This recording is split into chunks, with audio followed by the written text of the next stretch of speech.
Welcome to Get Fit Outdoors, your informative and how-to podcast with product reviews for hunting, shooting, and fishing. Primarily the focus is Pacific Northwest based with an emphasis on walleye waters, techniques, the Pacific Northwest Walleye Tournament Trail, big game hunting, and archery, bringing you all the information you need to get bit by your outdoor passion. So come on in and get bit. Jason Phelps from Phelps Game Calls joins me on this episode. It's a great conversation on elk calling. He kind of breaks down what he has for his calls, how he goes about making them, the work and detail that's involved in what he does.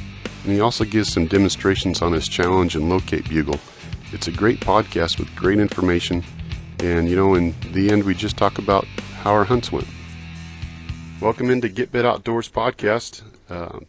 Jason Phelps from Phelps Game Calls is with us tonight. How you doing? Good.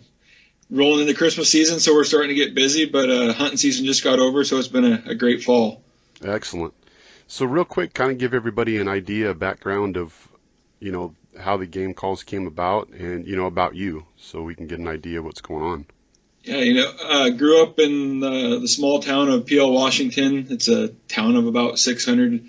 I would venture to say probably 90% of the families in this town are supported by the timber industry, and it's just it was kind of a natural upbringing. We spent all of our times as kids fishing the lakes or the creeks around here, and slowly as we got older, it kind of rolled into hunting, and it just it really took off for me. I'm an obsessive compulsive guy by nature, and it's in high school it was sports, and then I got into building motors after that throughout my college days, and then hunting's always kind of been the staple. Though I've always been extremely interested in hunting. Spend from the 1st of July to the middle of December out in the woods, either learning about the animals, and so in 2009, right after my first son was born, I kind of had given up on the high performance ATV and motorcycle building and racing and doing some of that stuff, and it was just kind of a natural fit. I'm always a tinkerer,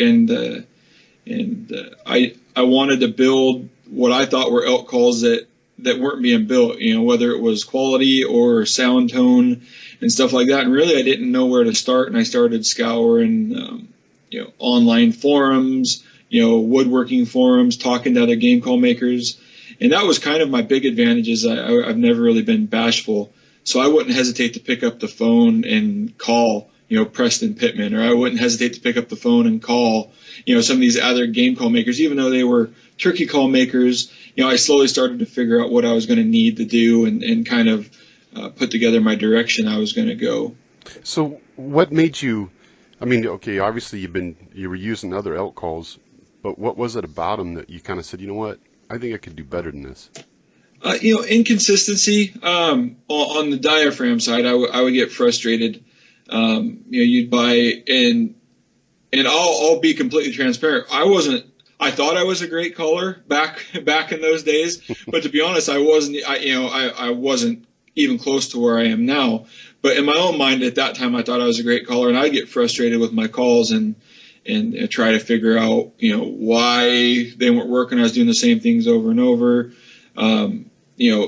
Every call was different, and so at that time I thought, I should be able to stretch latex the same over and over and over inside of a frame and get it to be better. And that's kind of what it stemmed from. And even though that was my goal, I actually started in the wood call side of things with some of my external calls, just because they were easier. The cost of entry was low. I had some woodworking experience, so making the barrels wasn't too big of an issue. And then I only really carried those wood calls for probably the first year and a half. But the diehard hunter in me knew I was missing the boat by not making diaphragms. And about a year and a half into it, I bought my first set of presses, which consists of it's basically a modified arbor press that allows us to build the frame and the latex side, and then we've also got a press with a carbide cutter that cuts the shape of the tape out. Gotcha. So all the stuff you were doing, all that by hand, right? To begin with. Yeah. Well, to begin with, we were only doing the wood calls, wood, okay. And basically tying lanyards, gluing inserts in, tuning the inserts, back in the day, I would actually, and I made it well known that a lot of them I was tuning the calls, playing them, and then I'd clean them off with, denatured alcohol or, alcohol pads. Because at that time I was still learning, and I learned something on every single call I built. And now I'm to the point where I can look at a call and know what it's going to sound like if it's going to tune right. So back then I invested a lot of time into getting these things to sound good, and that's really what drove the rest of the business, because I had built a reputation for building an easy to use, very, very good sounding call that was very effective for hunters in the field. And then that allowed me to transition really easily into, well, if he's building a wood call that, is excelling in certain areas, maybe his diaphragms are. Sure. And then, it's just progressed from there. This year we've got some new diaphragm designs coming out.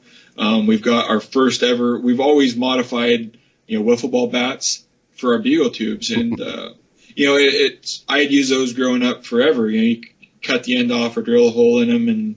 And that's what I had used for bugle tube growing up. And so I just decided, well, if there's a market for it, if I can put the time and research into, getting the right hole size, sewing up the covers, figuring out what type of tape, what kind of rubber dampening tape needs to be where to tone these things down and kind of take the guesswork out of it, are people willing to pay, basically $20 for those services? And they were. And so we went that way for a while. And this July, I got an email that my supplier was no longer going to be supplying us bats. Oh, no. And so July is about the worst time for an elk call manufacturer to get word that he can't get his 20 dozen bats.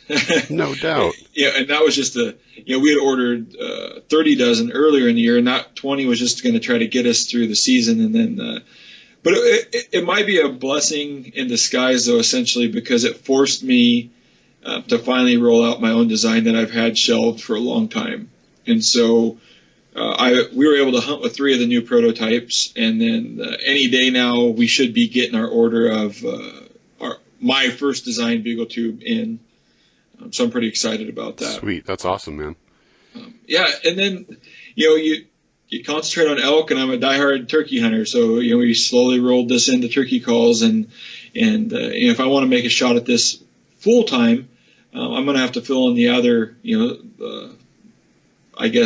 low points, which, are probably, the deer line, predator line. I make duck calls, waterfowl calls, goose calls, but I'm kind of leery of it. I'm not a diehard waterfowl hunter, so it's not my passion, and the market just seems to be extremely saturated, and I don't necessarily want to compete in that current, right now. Sure. So, but the market is there for your elk calls. I mean, it's got to be, right?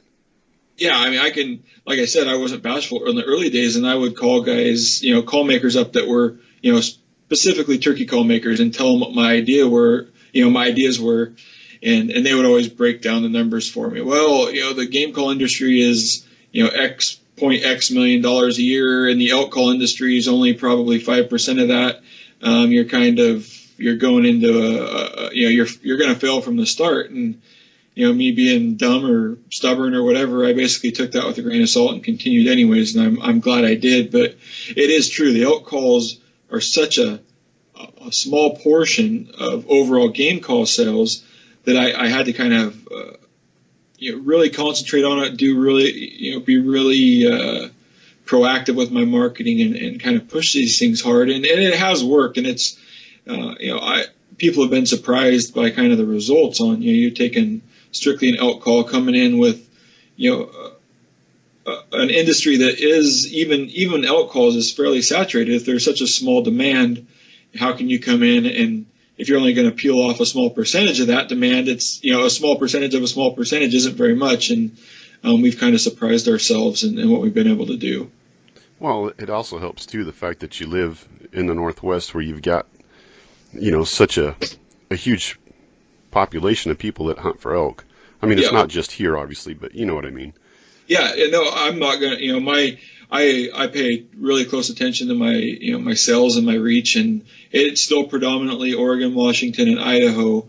But in the last 2 years, we've noticed a huge kind of flush outwards, which is kind of what we're going to need. And hopefully we've got production down to a point that we'll be able to fill, bigger orders. Sure. I mean, it's no different than with the podcast, because I can do podcasts on waterfowl or, fishing or whatever.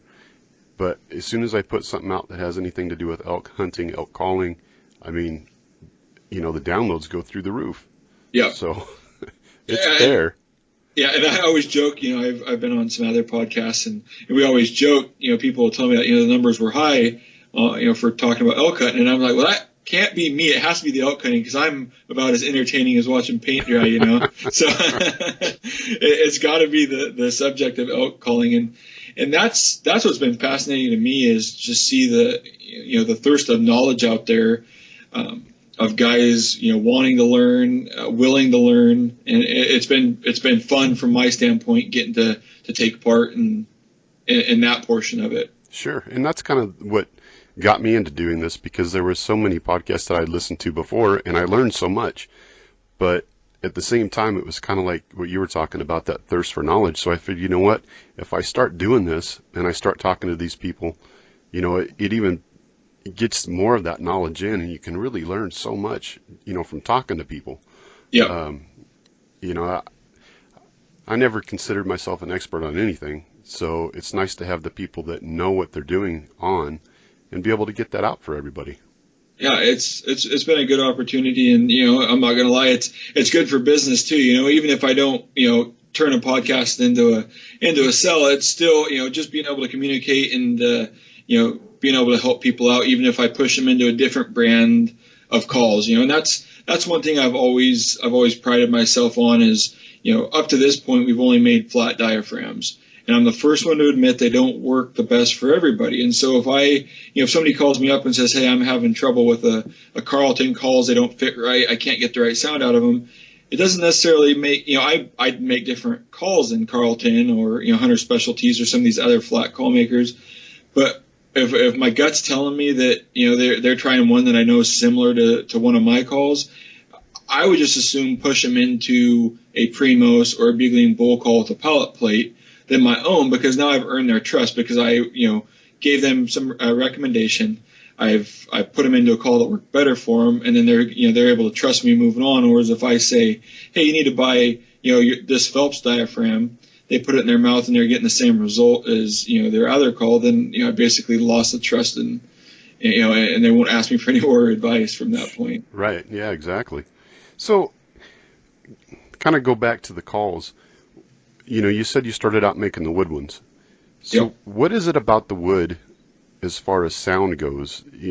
Kind of talk about that. What makes it so much of, I don't want to say better, but there is a certain tonality to it that seems to kind of ring through. Yeah, and a lot of call makers have switched to plastic for a simple, two reasons, I'll say. The first is production. You can basically let a plastic injection machine sit there and work all day long, and you're turning out parts, that without any labor involved. You're basically paying for that machine time. What also comes with no labor involved is the cost of the product. And so that it's kind of twofold on reasons why people went with plastic. There are some great sounding plastic calls, but in my opinion, the resonance of a wood elk call is tough to replicate on any, they've tried the squishy rubber barreled calls.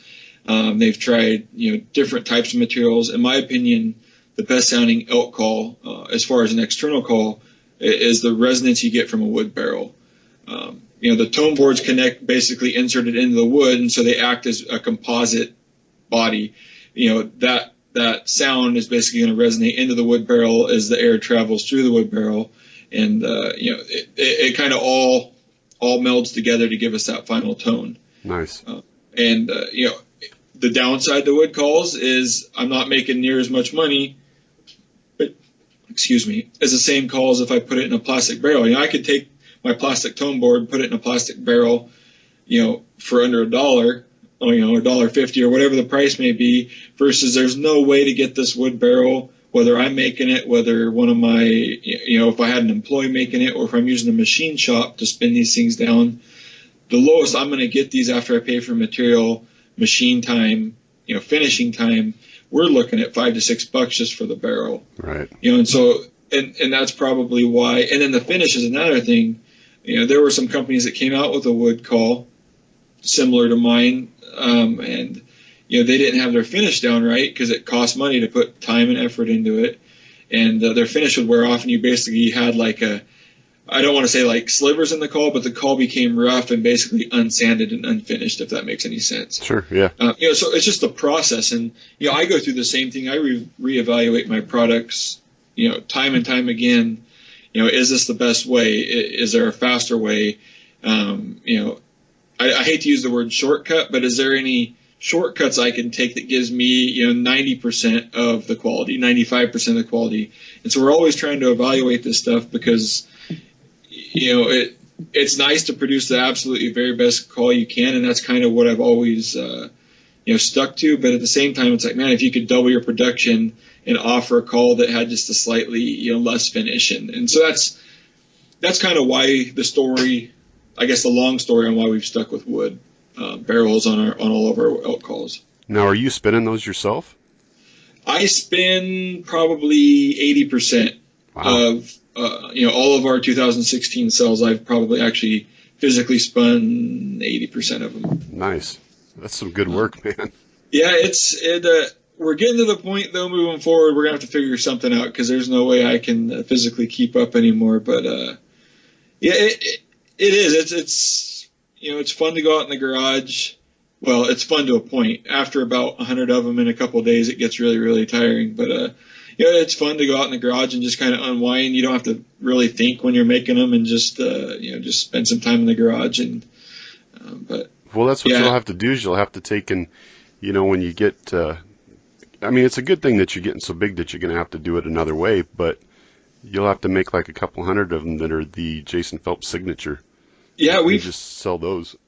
Yeah, we've talked about that, but I don't know, I feel like a dirty businessman if we do that, because to be honest with you, it'd be the same call you're gonna buy from somebody, if I had them commercially done, or if I had an employee or a private contractor turning them. So I don't know, I'm a little torn on that. I like the idea, but at the same time I feel a little bit dirty from a business standpoint if I'm given the same thing. But it's funny though, because somebody will say, you know what, I want one that you made, not one that somebody else made.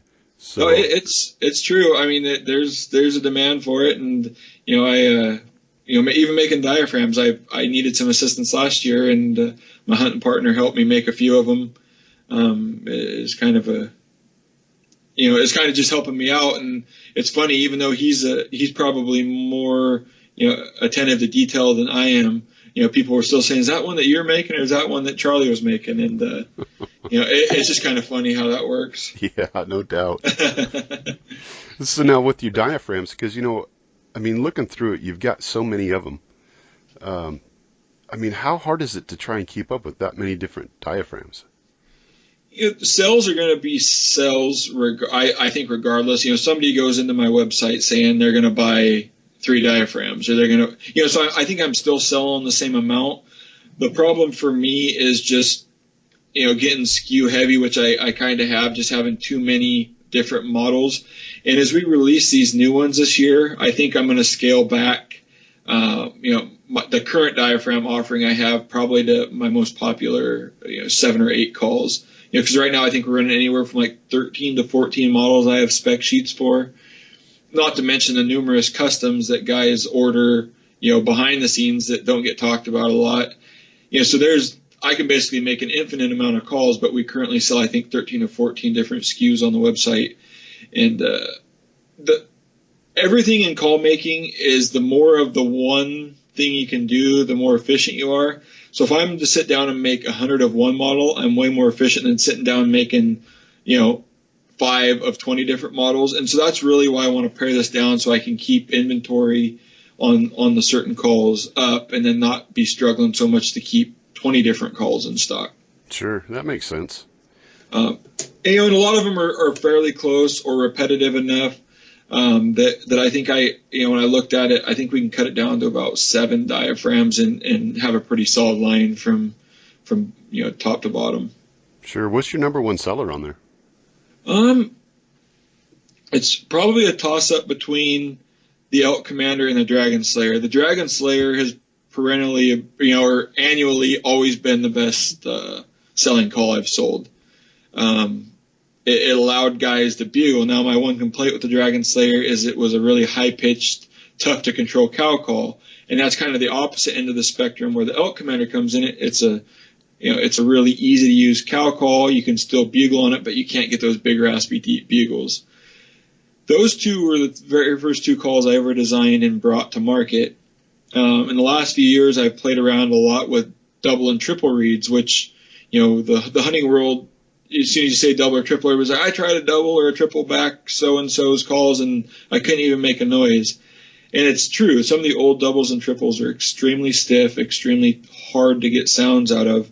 My doubles and triples play more like other singles. They just give resistance and basically a backbone to the call that allows it to be more universal from cows to, all the way from your cow to your bull sounds on the flat frame. So in the last few years, I would say my signature bull and my beast have also become very good selling calls due to the fact they can do everything really well. Gotcha. Yeah, I noticed that when, because I had called before, years before, I didn't know what the hell I was doing. I was just kind of blowing through something and making noise. It's probably why I didn't get anything. But, I noticed over the last year or so, I've had a lot more success with the double reeds. And, for whatever reason, the single reeds, I have a really hard time, getting the tonality that I want with it. The triples seem like they were a little bit too stiff, maybe. Yeah. But the double just seems to be magic. Yeah, and that's, if you think about it from physics or, without nerding everybody out too much, you stretch a single piece of latex. In order to get that thing stiff enough so that you're not blowing through it or locking it up, you have to stretch it really tight. Well, stretching it really tight essentially, has just taken all of your cow callability out of the call, if that makes any sense. So you stretch it so tight so you don't blow through it. Yeah, you might be able to bugle on it, but now you've lost the ability to cow call. So when you move up to a double, and a lot of my doubles and triples have cuts in them, I basically stretched them a little looser, but by adding the extra latex, I've added more of a backbone to it. So the looseness gives me the tone I want, and then the extra material gives me the backbone I want, so I can cow call on it, but I can also turn around and add some pressure to it and get, that's kind of, how we play around with a lot of that, trying to get these, all-purpose calls built and designed. Now, when you go out in the field, do you find it easier to have one reed, or are you switching back and forth? Because I know for me, it's easier with one. Yeah, and that's, I understand 90% of the hunters' goals. They want one call that does it all, which completely makes sense. I'm extremely effective if I can use two different calls, and I'm going to explain myself a little bit. I use the beast probably 90% of the time until I get in tight or need to cow call. Even distance cow call, and I'll still use the beast. It's an extremely loud call, and it basically allows me to reach every elk that I think's in that canyon from one spot. Even on my good bugling singles, you just cannot get that volume replicated in any other way. So I use the beast, which is basically a 1.5 reed. And then if I do need to get in close, and for some reason my gut's telling me to go to cow calls, a lot of times I'll switch over to my signature cow call. It's just a light, loose, single, pretty thick reed, so you get those deep nasally sounds, and I'll actually switch reeds. It's not ideal, but it's the same guys that I've talked into using this dual reed system have absolutely loved it as well. They're the same guys saying, I want one reed, and after I basically don't give them any other option because their favorite bugle reed's going to be, the beast, and their favorite cow call reed's going to be the signature cow. When they have to go to use that in the woods, they actually say they prefer it. And, because it's kind of the jack of all trades, king of none, versus, having the perfect call to do the perfect sound you're trying to make. Right. And so but these new diaphragms we have coming out early 2017 have kind of, I'm really self-conscious on bragging about our own stuff. Brag, it's okay. But these new frames are incredible. for lack of any other better word to use, to be able to get extremely nasally soft cow calls and turn around and get some extremely high volume bugles out of the same frame. I'm pretty excited to see what everybody else thinks. So you got about 500 of these out this year to some good callers, to some bad callers, to some callers that hate the flat frame, some callers that hate the pallet plate, some callers that hate the dome, some callers that love, I basically got it to people that hate my calls I currently have, people that love my calls I currently have, and the response has been overwhelmingly positive. Excellent, man. I can't wait to see those. Yeah, and extremely easy to use from a diaphragm. We did some, probably 10 people that we would sit and basically hand them one of my flat frames, watch them struggle, pull out one of these new amp frames, give them to them, and watch them instantly make a cow sound that was perfect. Nice. So how do you come up with that idea to say, okay, well, we need to change the frame a little bit, or, what goes behind the thought process of something like that? And there's a lot of other calls out there, and this isn't like a completely mind-blowing concept that we put into this call. There's other stuff out there. I just felt that it wasn't quite right, and I could look at the call. I could, and I sit here at home. I've got materials, and I'll basically go out to the garage with a ball peen hammer and some different die sets, and basically punch my own shapes out of aluminum, or punch my own shape out of plastic and cut it and bend it, and I'll get my heat gun out and basically remold. A lot of times I'll sand a piece of wood to about the shape I think it should be, basically heat up a piece of plastic until it follows that shape, cut it out, and throw it on an existing diaphragm. I have small, medium, and large diaphragms. I'll basically heat that piece of plastic up to the shape I think it should be, glue it to an aluminum frame, and try it. And 90% of the time it's horrible, and I throw the thing into the trash. But on this one, we hit it about perfect, and it's such a forgiving frame. That was one thing, from a call maker standpoint, is how can I make sure that I can sit here at this press and I know without a doubt that if I'm off a little bit here or there, the call's still going to perform.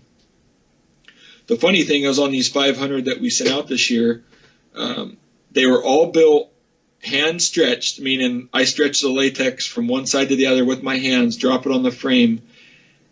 All my other calls are built to a micrometer that's 1/1000th of an inch. These are basically by hand laid in, and then I crimp them down with some vice grips because I didn't have the press yet, and I needed to get these things out. And we built 100 of them just without ever sending one out. We basically sat there and played all 100, and me and Charlie looked at each other after we were done like, we can't screw these things up. And that's exactly what I wanted out of a design, that as a call maker, I can't screw it up. And, if I'm off 10 thousandths, the call is still going to work. If I'm off 20 thousandths the other direction, the call is still going to work. So it really gave myself, it kind of eliminated my production nightmares and some of the issues I have with building a flat frame. And then the ease of use for the consumer or the end user is exceptional. Right on. So we're pretty stoked. But yeah, it's just a lot of trial and error. You get a brain, a wild hair. Your brain kind of shoots off one direction, and I've got enough supplies and materials and call making supplies out in the shop that I'll run out there and find something I can cut up, or something I can heat up, or something I can shape. I've got tons of sheet aluminum out there, adhesive back sheet aluminum. I've got tons of different thicknesses of plastic, different types of plastic. And I'll find something out there that I can modify to test out my theory. Well, I'm glad somebody's out there doing that, because I kind of correlate that back to what I do, because I go out in the garage and, obviously I love hunting, everything that goes into it, but, my biggest passion's fishing. And, I'll take a lure and look at it and say, okay, I want it to do something different because I don't think it's quite right. So I'll sit and tinker with it. So I know where you're at with that. Yeah. That makes it fun. Yeah, that's I'm super passionate about it, and that's kind of, hopefully that spark never dies, but I'm able to, I always think there's something better, and like I said, my crazy ideas are always spinning off. Is there some other way, everybody's stuck in a box, like these diaphragms have to go up inside your pallet. I'm like, well, is there any way you could hold it with your teeth. Is there any way you can float this thing? And so I'm always just trying to, they may be really stupid ideas and there may be a reason why, they've never come to fruition. But at the same time, I've got to go test it for myself to figure out why. Sure. Now, when you're talking about sizes, because, everybody's built differently. Yep. So let's just take somebody that's starting to learn how to call. Obviously, you've got difference between men and women. What do you suggest for, let's say, a guy that's just starting out to call, what they should be looking for? I always recommend you go into the medium, and that's for males or females. The medium tends to fit 90% plus everybody the best. If you have an extremely large palate or an extremely tight, narrow, high palate, then I would maybe start to say, all right, we may need to put you in a large frame so that call doesn't, because if you put a medium frame up in somebody that has a wide, flat palate, you basically just set that latex right against the roof of their mouth, which is unideal. Or you take somebody with a very narrow, high palate and you put a medium in there, it basically hits the inside of their teeth before it gets up there and sits. So there's some issues, but what the majority of people use is my medium frame. That's where I always recommend somebody starts, and the disparity isn't as high as you'd think between men and women. I've been at sportsman shows where, a 6'5", 280-pound guy walks up, and I'm like, yeah, you could probably use a small. And, his 5'5", 120-pound wife walks up and she's wanting to get a call, and, she may be in the medium or a large. There is no real rhyme or reason, on necessarily build or size that correlates with your palate and how it's configured. Sure, it's just a matter of putting it in there and seeing how it feels, right? Yeah, and either guys or gals can either order the medium and one or the other if they think they're leaning one way. I also like to work with everybody. If you order, 3 calls and you thought you were sure on what size you needed, and you get that first one in your mouth and it's just wrong, I'm a pretty straight up guy. I will honor that. If you send me the other 2 back that wasn't in your mouth, I'll replace them with a different size. Excellent. It just makes sense. It doesn't make sense to stick you with the call as long as they're unopened and I can repackage them, or resell them. We're good on that. Sure, that's good. Yeah, it is. That's a question I get a lot. Hey, I didn't notice you had different frame sizes. What should I order? And I always recommend you start with medium, and we'll go up or down from there. Excellent. Well, cool. Let's move into the whole hunting scene. How was your hunting season this year? It's been amazing. It's kind of been an every other year thing. I had an amazing 2012. Kind of going back to there. 2013 was kind of a bust for me. 14 was another amazing season. Then 15, I had an all right season, but not really lived up to what I wanted it to. And then this year has been absolutely amazing.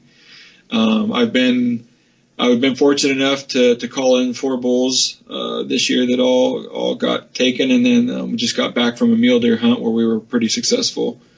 Yeah, I saw your pictures. Those were pretty. That was a nice deer, man. Yeah, it was a good, a tough hunt. A lot of times when I'm expecting to go on a November mule deer hunt, in the past it's been kind of laid back. You look over a lot of bucks. If you need to on the last couple of days, you can always go shoot a respectable buck. And this hunt we probably seen 5 respectable bucks the whole entire trip. Wow. So it just made it a little more difficult.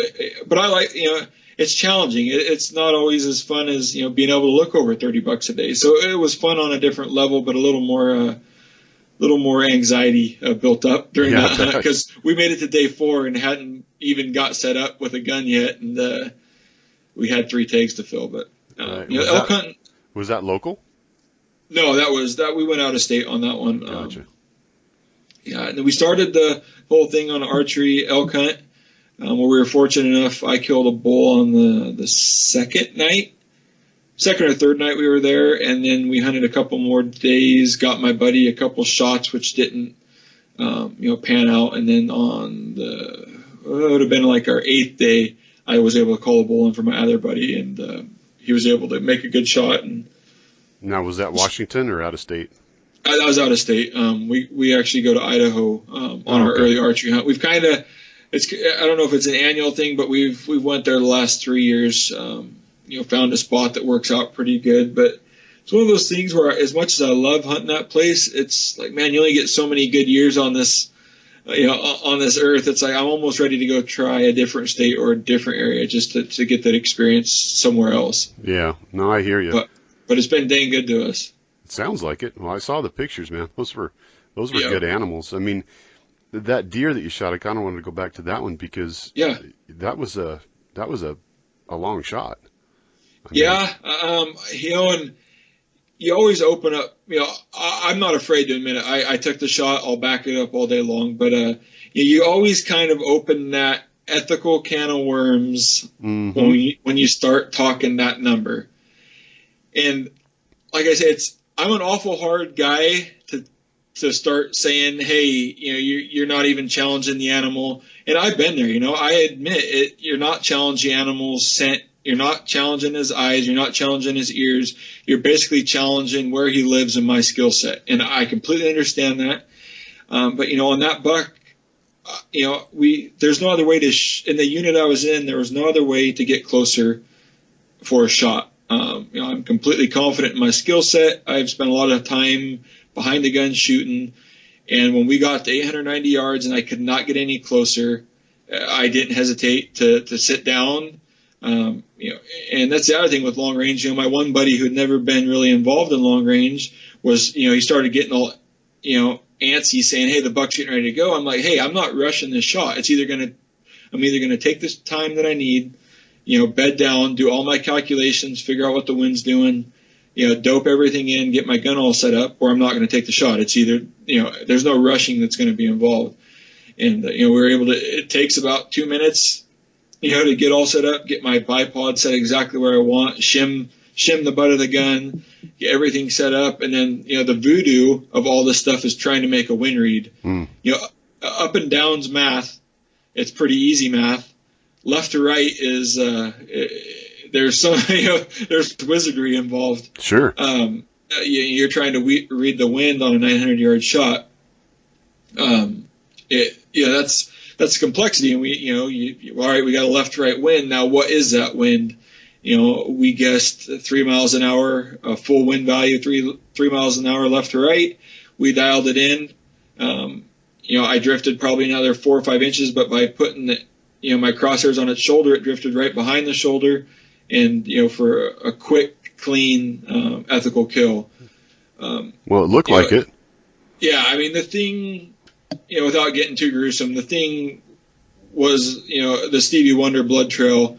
It literally, slip and slided the whole way down the hill and left a red carpet right to where he, finally expired. My other argument for that is even within my own family, my gun is a monster gun, which in my family and me growing up was never considered a deer cartridge. I'm shooting a 338 Edge, which is, a souped up 300, it's a 300 Ultra Mag necked up to a 338. Mm-hmm. The thing's got as much energy at 900 yards, I think, as a 270 does at like 300, or I don't remember exactly where, but it's still got a ton of horsepower way out there at extreme ranges. And, but their argument is, why do you need a bullet that big to shoot an animal? I was like, well, I've seen the deer that you've shot with a 243 7 times with a poorly constructed bullet, and I guarantee you the meat that we lost on these two bucks we shot at 900 and 770, there was absolute zero meat loss. And so that's kind of, without getting into the whole, moral dilemma of long range shooting or using these giant guns. It is what it is. The bullet, performed perfectly. The animals both died way quicker than any other deer I've seen shot, in the recent past. Zero meat loss. And, but it's always going to be controversial. But like I said, I'm the same guy that 2 months earlier was calling elk into 5 yards trying to shoot him with a bow. Right. Well, you know what? A lot of times the whole ethical police and moral police, they come out because a lot of times they are jealous because they can't do it. Yep. And you know what? If you're within your limits of what you can do and everything's all legal, then you know what? More power to you. I mean, yeah. That's the way I look at it. like I said, it's always a slippery slope, and some people like to dodge or avoid it, and I'm just like, hey, I pulled the trigger, I'll back, basically back my stance up. Sure. But yeah, it was a great hunt. My buck ended up being a back forked 3x4, right at 25 inches wide, and then my buddy Tyson killed a really wide old 4-point. It was right at 27 inches wide and with eye guards. It was a really good buck, and yeah. I've grew up, most of my hunts out of state have been, with family, and it's a different atmosphere, and you go over there with a couple buddies, and it was a really fun hunt. Excellent. Well, that's good to hear. I'm glad you got one. Yeah. So as far as your elk hunt goes, were you guys, when you're going to Idaho, because we used to go over and do a little bit, and somebody of ours was doing that as well, but where we were hunting at, we noticed there was a lot of issues as far as wolves. They kind of pushed the animals out. I don't want to say pushed them out, but there's just not as many as what there used to be, so we quit going over there. You guys haven't noticed that at all? We are dead smack in the middle of wolf country. At least there's an active pack or two, right? I don't know if there's 1 pack, 2 packs. I'm not an expert on wolves, but there's definitely tracks. There's definitely howling every night, and we can actually base our next morning's hunt based on where we heard the wolves the night before. There's the elk. I think the elk are still there. It's just they move, and they may be more quiet. And the funny thing is, you hear about them moving or being more quiet. These elk that we hunted this year, and I don't know if it's just a certain year or the last few years, they've been extremely vocal. They just literally move over a canyon or over a ridge or. So we just have to work a little bit harder to find them. Sure. I guess that's maybe the problem. We just didn't work hard enough. And then, not necessarily that, but we just know. I mean, if you'll hear them from your tent that night before, and you're just you're kind of half asleep, beating your head into your pillow because like you'll just reach over, grab your phone, and set the alarm for an hour earlier. Because now I've got to go up and over versus just hunt them where they were, and and we hunted a mountain that last year was on fire for elk hunting, and this year we got there, set up our first spike out camp, and had wolf tracks all over in the muddy bank there. And we're like, well, shoot, we'll still give it a go. And I don't know whether it's the wolves or not, but there wasn't an elk to be seen for the first 3 days anywhere near that mountain, and we had to completely, basically move out, reload our packs up, and hike to a different spike out point to get back into elk. Gotcha. So that kind of leads us into, the whole calling part of it. So when you're out there and you get set up, obviously you're not seeing anything. Kind of walk me through your process as far as locating them through calling. Okay, locating. It's kind of a dual process. I'm not only trying to locate them through calling, which a lot of times I do. You're also just trying, everywhere you walk, you're looking, for rubs. You're looking for tracks. You're looking for scat.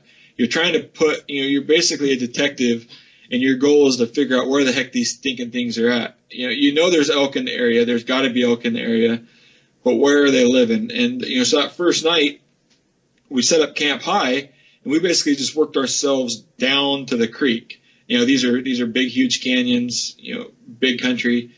And so it's like, well, if they're not up high, we basically called our way down. We got about halfway down, and I finally got one to answer my cow call.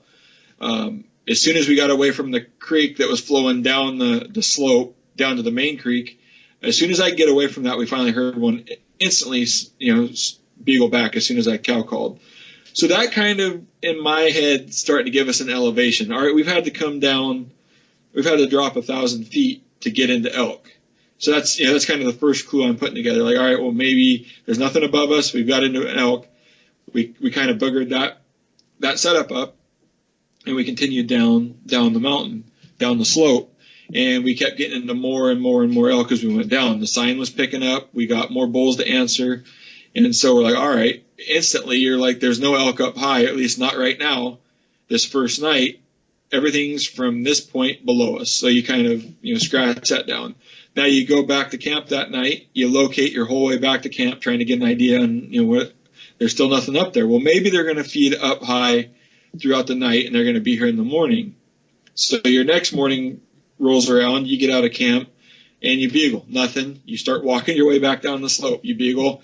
Anytime I get to a little finger ridge or a spot where I feel my bugle can reach a new chunk of ground, substantial chunk of ground, I'll bugle. And you slowly just starting to put all these clues together. Like, all right, that's 2 hunts now where there's been nothing up top. There's always been elk down below. So completely opposite of the year before, we're going to have to change our ideology and basically go down, down the slope. It's the only way to kill an elk is to be in the elk. So even though we had these great plans all off season to hunt up on top of this mountain, if there isn't any elk there, we're going to have to go low. And so after that day, we hunted down there, got into a bunch of elk, and we're like, man, this is a whole lot of work, hour and a half back to camp every night.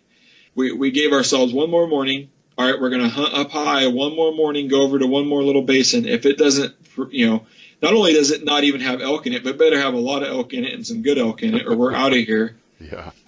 We gave it one last hurrah. Passed a couple goats on our way up the mountain looking for elk, and we're like, man, this is a lot of work to find. We did find one little small 6-point in the next basin over, but it was just nothing worth killing yourself over. And that's the day we loaded up camp and flew down the mountain to set up a different spike camp. Gotcha. And I actually killed my bull we set that camp up at like 1:30 in the afternoon, and I killed my bull that night just with that quick change. Nice. So when you're going through like that, the way you're locating him is with the locating bugle, correct? Yep. So what is it that how do you vocalize your locate?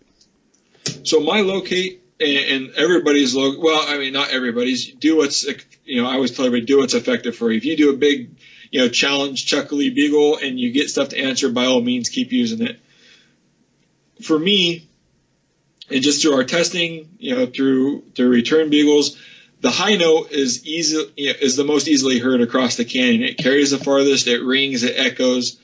And so on my locator bugle, I'm basically hitting a 2 or 3 note high note, and I'm trying to hold that high note for 2 to 2.5 seconds. And the reason I don't want to hold it too long is once I hit that volume and can hold that volume for just a little bit, if there's a bull close or near you and it decides to bugle at about 1 second through your bugle, you may not be able to hear their portion of the high note.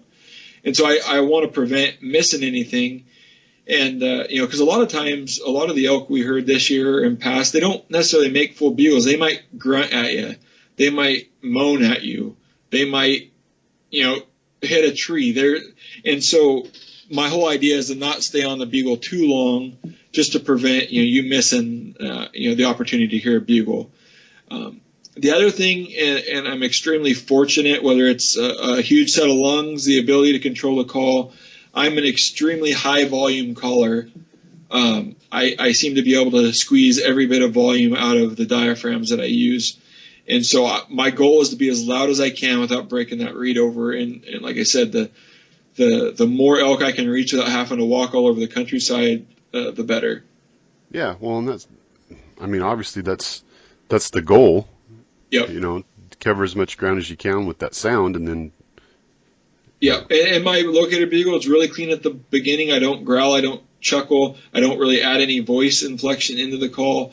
It's just simply a high note, and I like to bugle a lot when I'm locating. There's not a whole lot of harm that can be done. So we're bugling a lot, we're calling a lot, we're every little point we can get to, we're trying to get something to speak up.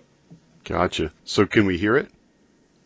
Yeah, these never turn out really good on a podcast, but let me back up here from the mic and like I said, I told you I was grabbing calls out of from this year's, so I hope they're all still good. But it's just a really high, and this is on that new frame. The Beast is actually, I still may use the Beast to locate even when these new frames come out, but this is on that new frame. Just a real clean high note.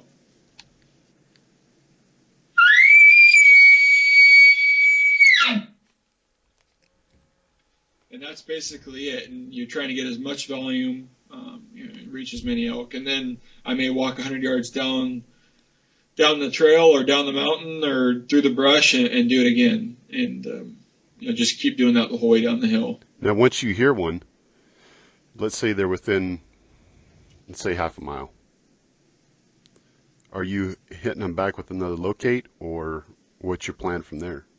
My optimum is to be able to have a really good idea where they're at. A lot of times, that's one advantage of hunting with a buddy or two is, a lot of times, there's been times where I've heard a bugle and all three of us point in complete opposite directions of each other. And we're like, well, that didn't work. We're going to have to get him to bugle again. Or the same, on the same time, there's times, 95% of the time we all point to the same exact direction. We instantly all say 500, 400, and so by that, we've got a really good, pinpoint on that bull. If we're that confident that we've got that bull located, we'll try to shut up, not make another peep and move in as close as possible, hoping that somewhere in the middle he'll bugle on his own. So basically we can sneak in completely, unbeknownst to him. Gotcha. That's our ideal goal. There's a lot of times where you just couldn't get that good a lead on them, or the herd's moving. We may, I always like to go to a cow call first. I might get 200 yards closer in the direction and then not really know. I may cow call lightly just to see if he answers that. I always feel there's less confrontation if I cow call. If that doesn't work, a lot of times I'll go back to all right, let's just do a smaller bugle. You don't want this thing to run off, and so it really is by gut. Every time is different. Sometimes, if that bull is just a giant, I may have a feeling in the field like I'm going to rip off another big locator bugle even though we're 300 yards away because he's, he may answer me. So a lot of it, I can't script or I can't write down. It's more on feel, but sure. Ideally we'll sneak in as absolutely close as we can and get it, without him talking. And the other thing is you're sneaking in, a lot of times, if you've got the wind right, you should be able to smell the elk. Yeah. You've got these other keys that are kind of rolling in, like, all right, if I'm on the right path, I should be able to smell them. A lot of times you'll start, for some reason, they're in an area where, there are tracks and they've got it tore up. You're like, all right, I'm about in the right area. You start to use all these other clues besides just the audible, clues to kind of to sneak in on these things. And then, from that point, we're trying to get as close as possible, whether that's 50 yards, whether that terrain allows 100 yards, whether vegetation allows 100 yards. We're trying to make sure we don't blow it before it starts, but on the same hand, get one step away from blowing it before it starts, if that makes any sense. We're just, you're literally trying to get to that breaking point, and the ability to call an elk in when you're that close is way better than the ability to call an elk in when you're 200 or 300 yards away. Sure. So let's say you close that distance, you're within, let's say, 75 yards.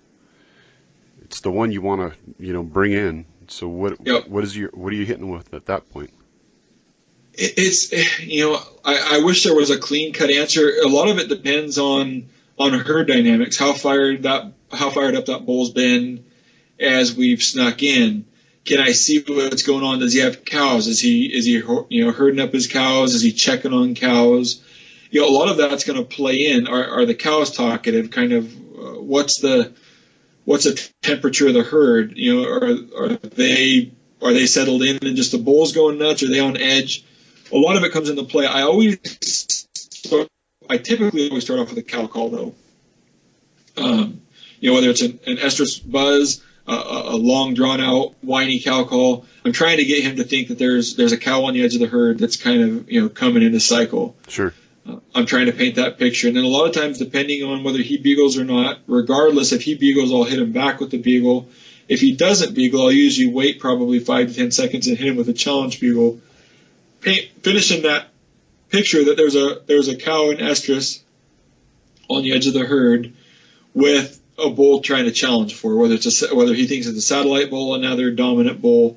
And I'm trying to get him fired enough and kind of trigger that whole fight or flight decision that he's going to have to make. Gotcha. What's your challenge bull consist of? It's got rasp at the beginning. You start out clean when you're going up through the notes, and about halfway through that, I'll basically add some voice inflection back into it, and then I usually finish with a hard set of chuckles. Okay. I can demonstrate if you want here. Yeah, definitely. The other thing you can do is lip bowl, which is basically sputtering your lips in the middle. I can do it with just fine. For some reason out in the woods, I typically don't tend to do that. But this is what my typical challenge bugle sounds like.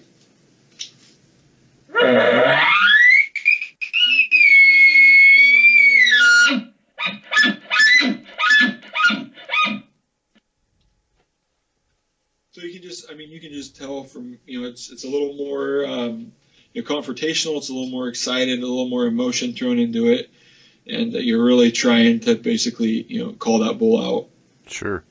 Now that rasp at the beginning and then you're hitting those cleans, does that kind of incite that anger within him to say, okay, this guy's really, he's closing in on my territory. It's time to go take him out.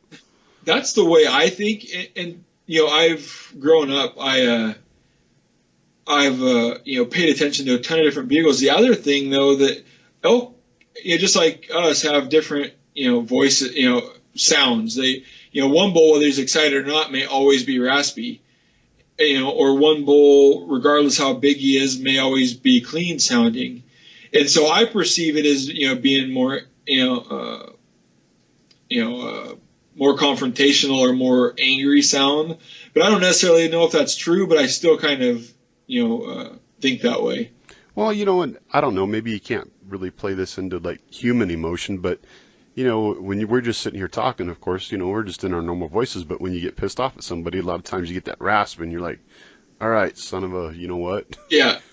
So. No, and that's the thing. Even if a guy has a little squeaky girly voice, you can still tell when he gets ticked off, Right. And that's kind of the whole idea is, you're trying to add that emotion, basically as much as I can add into that call that I'm ticked off. Gotcha. So how much of this gets played into, because you do competition. Yep. So can you basically throw anything you hear in competition out the window as far as what you would be doing in the woods? Yeah, it's a completely different animal. My high note locator is a very, very difficult call, and I think the judges kind of understand that to hold a call that clean and with that volume, they all kind of know is a difficult thing to do. So I use that. The other thing, like I had mentioned earlier, lip balls for my challenge bugle. In competition, you have to be able to lip ball because it's probably the hardest bowl sound you're going to make. But out in the woods, I don't necessarily need to use it, and it's more difficult. I can, potentially screw it up. I don't think it's needed. It tends to be a little bit quieter, and so like that I won't take from the competition stage out into the woods. I would say probably 80% of what I use in competitions I don't use out in the woods. I use a high note locator and a challenge bugle is basically it. Gotcha. Now, for people that don't know, what is a lip ball? A lip ball is when you sputter your lips. So if you imagine yourself putting your lips together and just, as a little kid, you're basically trying to spit through your lips as tight as you can. Now, when you put a call in your mouth and sputter, you get that raspy noise. That doesn't sound like an elk yet, but when you do all that and add it into the tube, which I'm going to do right now, I call it your Arizona, your New Mexico bulls lip ball because they seem to, I don't know why, if it's location or what, but they seem to do it a little bit more. But here's what a lip ball sounds like when you put it in the tube. So when we put that into a bugle, this is kind of what a lip ball bugle sounds like.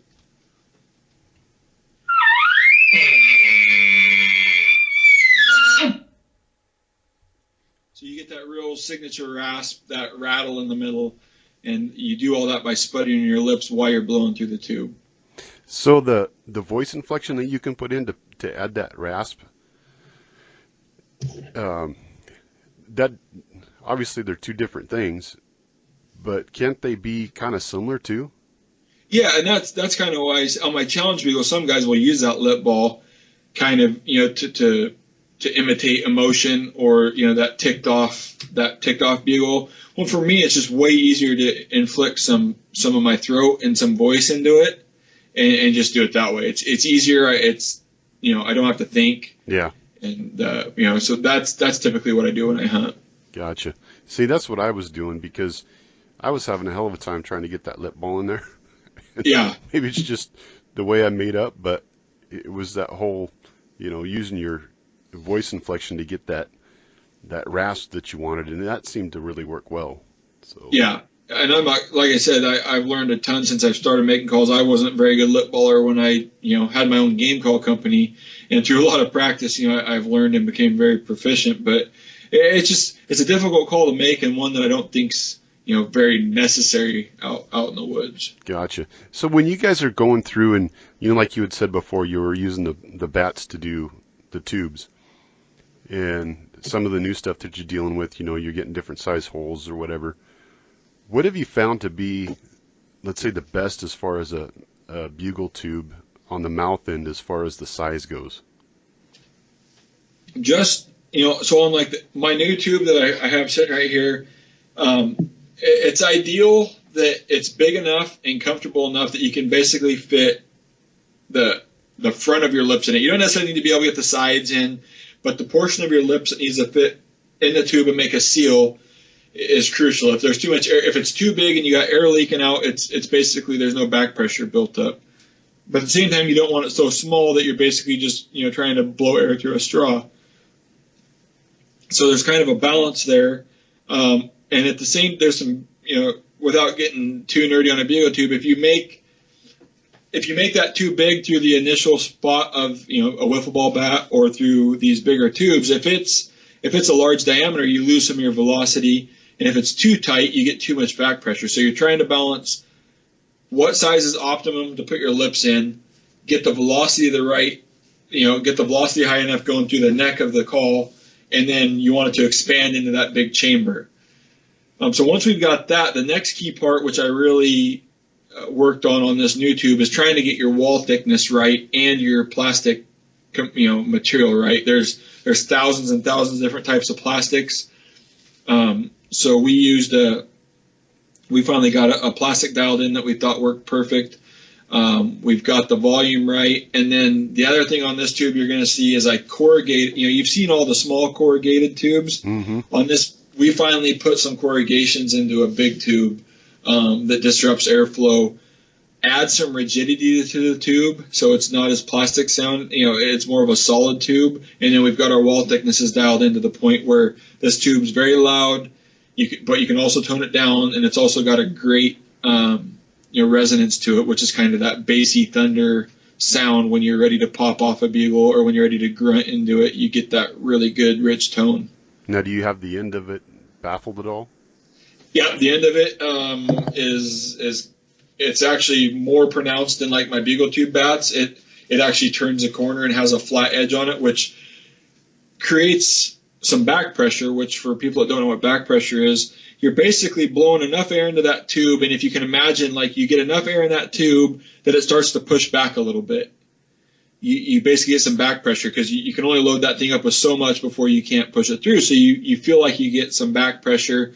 You basically loaded that tube up. Well, what that does in return for the caller is when you have that diaphragm in your mouth, if it was free, like if you were to free flow a diaphragm, you can't your lungs aren't big enough to run that thing at high volume the whole time. You'll just run out of air because there's nothing pushing back. Well, with the back pressure, you blow on a diaphragm, you get some resistance. You don't necessarily get to let up, but you don't have to blow as hard to produce the same volume, if that makes any sense. Yeah. You're getting some resistance, so you're not just like free flow, blowing the air not into any tube, just without a tube. You've got some resistance, and it really helps the caller not have to try as hard. Awesome. And that one's already out in the market, or that's one that's coming out? Within a week or two, I would suspect. We should have them in. Well, with the holiday, I don't know when, but the biggest delay is on the covers.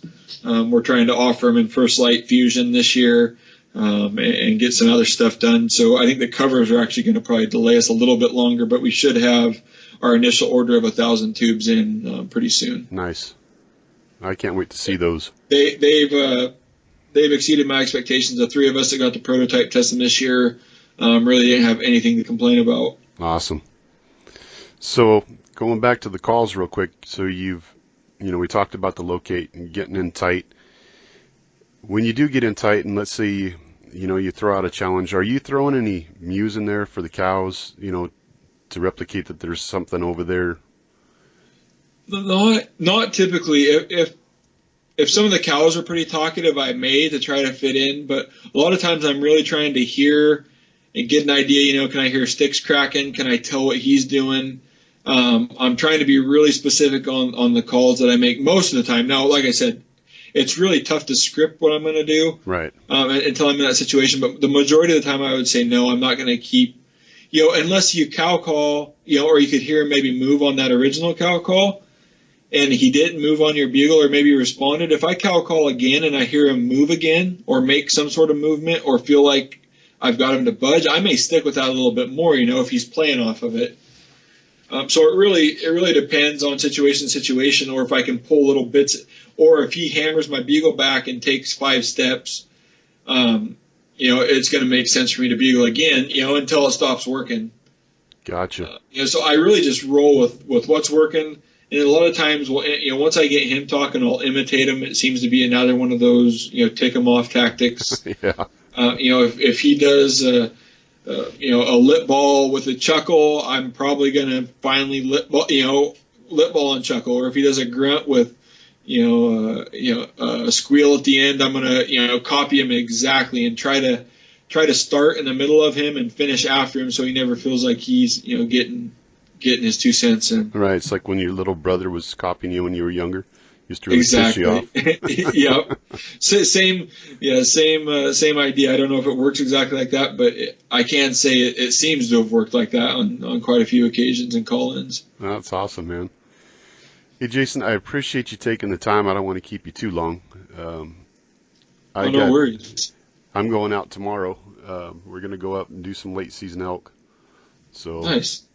Hopefully, keep my fingers crossed we can get something done with that. Have you noticed anything, real quick question for you, have you noticed anything in late seasons as far as being able to do any type of calling? Even as a call maker, I'm very, very, very hesitant to call in the late season. The 2 situations where I will is if I need to get a shot, or if there's elk that are spooked and I think I can calm them down with some calls. There is a third situation. There's some lost cow calling, which is basically long mews. I think for the times that it may work, I think you're really hurting yourselves on the 90% of the times it won't work. Gotcha. In late season, to me, when I think of late season elk hunting, especially around here, it's a 95% spot and stock, and I don't want those things to know that I'm anywhere around.